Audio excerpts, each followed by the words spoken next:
अगस्त 1995 car loan approve होने की खुशी में फोतंगा बबानी सिसोको दुबई इस्लामिक बैंक के मैनेजर मोहम्मद अयूब को अपने घर पर डिनर के लिए बुलाता है। जब मोहम्मद अयूब सिसोको के घर पहुंचता है तब बातचीत के दौरान सिसोको उसे बताता है कि उसके पास मैजिकल पावर्स हैं जिसकी मदद से वो पैसे डबल कर सकता है। ये बात सुनकर मोहम्मद अयूब अगले दिन ही कुछ पैसे लेकर सिसोको के घर पहुंचता है। सिसोको उन पैसों को डबल करने के लिए एक कमरे में गया, जिसके बाद कमरे के अंदर से अजीब सी आवाज के साथ रोशनी और धुआं दोनों निकल रहा था। देखते ही देखते कमरे का नजारा बेहद खौफनाक हो गया, लेकिन पैसे डबल होने की उम्मीद में अयूब अपनी जगह पर ही बैठा रहा। थोड़ी देर बाद सिसोको अपने कमरे से बाहर आया एंड सरप्राइजिंगली अयूब ने जितने भी पैसे दिए थे वो सच में डबल हो चुके थे। पैसे डबल होने की ये पावर मिलने के बाद सिसोको और अयूब ने आगे जो कुछ भी किया वो इतना अनबिलीवेबल और हैरान करने वाला है कि आपके लिए यकीन करना मुश्किल हो सकता है। तो आइए जानते हैं फोतंगा बबानी सिसोको के पैसे डबल करने की मैजिकल पावर की पूरी कहानी मेरे यानी डिटेक्टिव विकी के साथ।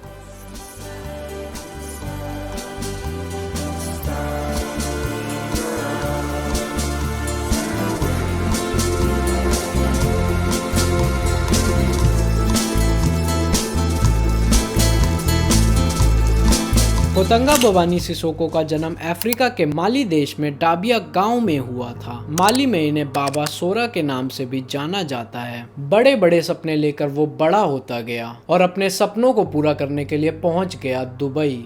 1995 में सिसोको दुबई में रह रहा था। वहीं रहते हुए उसने एक बहुत बड़ा प्लान बनाया और फिर अपने प्लान के अकॉर्डिंग कार लोन लेने के लिए वो दुबई इस्लामिक बैंक गया। बैंक में उसने वहां के मैनेजर मोहम्मद अयूब से बात की। पेपर वर्क पूरा होने के बाद सिसोको का कार लोन अप्रूव भी हो गया। लोन अप्रूव होने की खुशी में सिसोको मोहम्मद अयूब को अपने घर पर डिनर के लिए बुलाता है। अयूब ने भी ये इनविटेशन एक्सेप्ट किया और डिनर के लिए सिसोको के घर आ गया। फिर यहाँ डिनर के दौरान बहुत सारी चीजें हुई जो मैंने आपको वीडियो के स्टार्टिंग में बताया। सिसोको ने पैसे डबल करने के अपने मैजिकल पावर के बारे में अयूब को बताया। लालच में आकर अयूब अगले दिन पैसे लेकर आ भी गया और सिसोको ने उन पैसों को डबल कर भी दिया। पर सवाल ये था कि सिसोको ने ऐसा किया कैसे। इस सवाल के जवाब पर उसने अयूब को बताया कि उसे एक जिन पर कंट्रोल हासिल हो चुका है और उसी जिन की मदद से वो ऐसा कर रहा है। एक बार पैसे डबल होने के बाद अयूब सिसोको पर यकीन करने लगा और इस यकीन की वजह से ही अयूब सिसोको को लगातार पैसे देने लगा। अयूब से पैसे लेने के बाद सिसोको उसे बताता है कि पैसे डबल हो चुके हैं और किसी पर्टिकुलर जगह इन्वेस्ट हो चुके हैं जिसका रिटर्न आने पर हम दोनों को बेनिफिट मिलेगा। इस झांसे में रहते हुए अयूब ने 1995 से 1998 के बीच सिसोको के अलग अलग बैंक अकाउंट में लगभग 183 बार पैसे ट्रांसफर किए। सिसोको के ये सभी बैंक अकाउंट्स भी दुनिया के अलग अलग देशों में थे।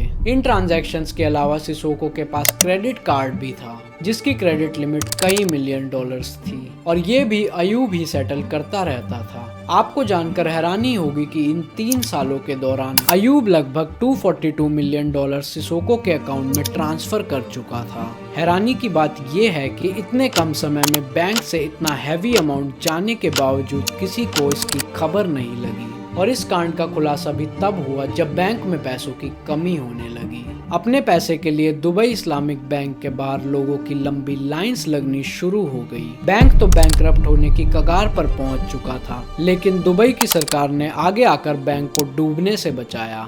सरकार ने अपनी पूरी इक्विटी बेचकर बैंक को हुए नुकसान की रिकवरी करवाई। दुबई इस्लामिक बैंक तो डूबने से बच गया, लेकिन बैंक को 242 मिलियन डॉलर्स का चूना लगाने वाला सिसोको कहाँ गया और अयूब के साथ क्या हुआ।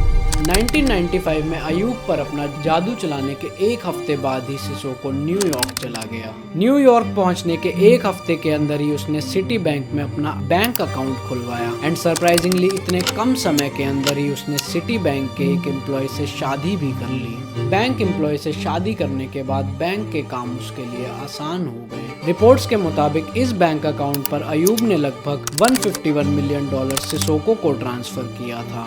वैसे आपको बता दें कि सिसोको की ये पहली या इकलौती वाइफ नहीं थी, उसने अफ्रीका में भी कई शादी कर रखी थी। इसके अलावा मियामी एंड न्यूयॉर्क में भी उसने एक से ज्यादा शादियां की हुई थी। यहाँ पर आपके मन में एक सवाल आ रहा होगा कि दुबई इस्लामिक बैंक से $242 मिलियन मिलने के बाद सिसोको ने उन पैसों का क्या किया। सिसोको का सपना था कि वो वेस्ट अफ्रीका में एक एयरलाइंस खोले। इन पैसों की मदद से उसने अपने इस सपने को पूरा किया। उसने एक यूज्ड हॉकर सिडनी 125 और 2 बोइंग 727S खरीद कर एयर डाबिया नाम से एयरलाइन की शुरुआत की, जो कुछ समय बाद ही बंद हो गई। 1996 में उसने वियतनाम वॉर के समय के 2 पुराने हेलीकॉप्टर खरीदने की कोशिश की और उसकी ये कोशिश उस पर भारी पड़ गई। सिसोको जिन 2 हेलीकॉप्टर्स को खरीदने की कोशिश कर रहा था वो दोनों काफी बड़े हेलीकॉप्टर्स थे और इन्हें खरीदने के लिए स्पेशल एक्सपोर्ट लाइसेंस की जरूरत पड़ती थी।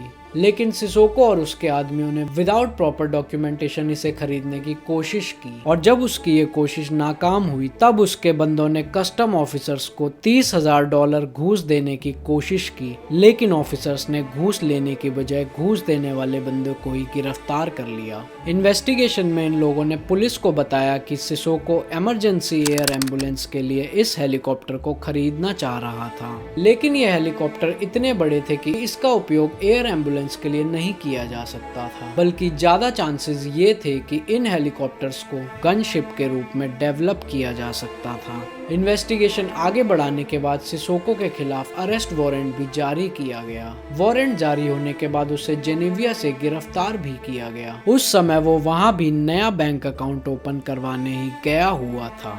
अरेस्ट होने के कुछ ही समय बाद उसे अमेरिका लाया गया।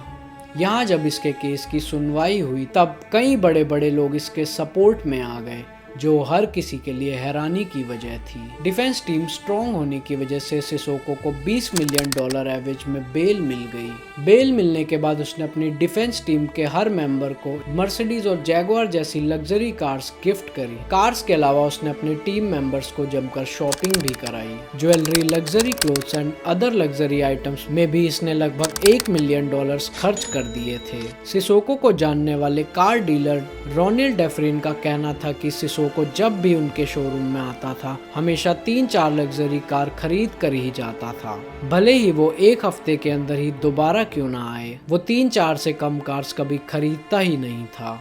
मियामी में रहते हुए उसने कई और शादियां की। वो उस शहर का सेलिब्रिटी बन चुका था। गुड पब्लिसिटी के लिए उसने बहुत सारा पैसा डोनेट भी करा।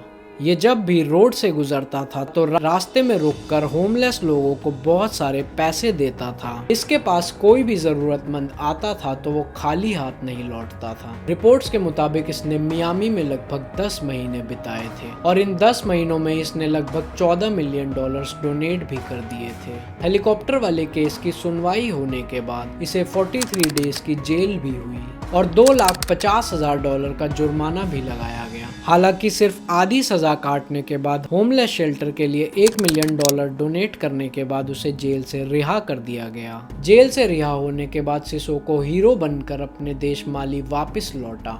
इधर अब दुबई इस्लामिक बैंक के सामने अयूब के कारनामे खुलने लगे। सिसोको ने अयूब का कॉल रिसीव करना भी बंद कर दिया था। जब अयूब के सामने कोई और ऑप्शन नहीं बचा तो उसने अपना गुनाह कबूल कर लिया।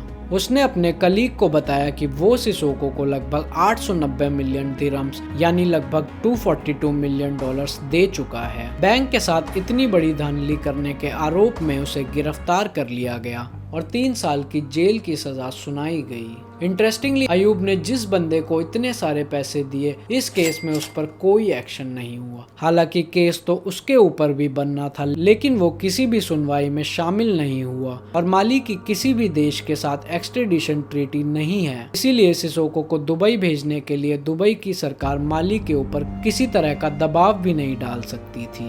2002 से 2014 तक सिसोको माली में मेंबर ऑफ पार्लियामेंट भी रहा। इस वजह से वो किसी भी लीगल एक्शन से बचा रहा। माली में भी रहते हुए उसने कई सारे पैसे डोनेट किए और गरीबों का मसीहा बना रहा। हालांकि बाद के सालों में वो साधारण जीवन जीने लगा। 2018 में बीबीसी रिपोर्टर ने सिसोको के गांव में जाकर उसका इंटरव्यू लिया था। जब रिपोर्टर ने उससे $242 मिलियन के बारे में पूछा तो सिसोको ने जवाब किया कि ये सब बस अफवाह है। अगर किसी बैंक से इतना बड़ा अमाउंट 3 साल के अंदर ही गायब हो जाए तो क्या इसकी खबर बैंक के किसी भी एम्प्लॉय को नहीं लगेगी? और वैसे भी इतने बड़े अमाउंट की हेरा फेरी एक बंदे के बस की बात नहीं हो सकती। अगर बैंक से $242 मिलियन की हेरा फेरी हुई भी हो तो इसमें खुद बैंक वाले या कोई तीसरा बंदा शामिल रहा ही होगा। मेरा इस पूरे मामले से कोई लेना देना नहीं था। मैं आयुब से बस कार लोन लेने के लिए मिला था, मुझे वो लोन मिल गया था, इससे ज्यादा मेरा उससे कोई लेना देना नहीं था। वैसे सिसोको ने जो भी कहा, लेकिन सारे सबूत तो इसी और इशारा कर रहे थे कि वो सारे पैसे उसी के अकाउंट में गए थे। तो अब उसके इतने सारे पैसों का क्या हुआ? इस सवाल का जवाब जानने के लिए रिपोर्टर ने पूछा कि क्या आप अब भी अमीर हैं? इस सवाल के जवाब में उसने कहा कि नहीं, अब मैं गरीब हो चुका हूँ। इस इंटरव्यू के 3 साल बाद यानी 2021 में सिसोको का निधन हो गया। तो दोस्तों, ये थी ब्लैक मैजिक को सहारा बनाकर बैंक को $242 मिलियन का चूना लगाने वाले सिसोको की कहानी। अगर ये एपिसोड पसंद आया हो तो एक लाइक कर देना और मैं मिलता हूँ आपसे अगले एपिसोड में।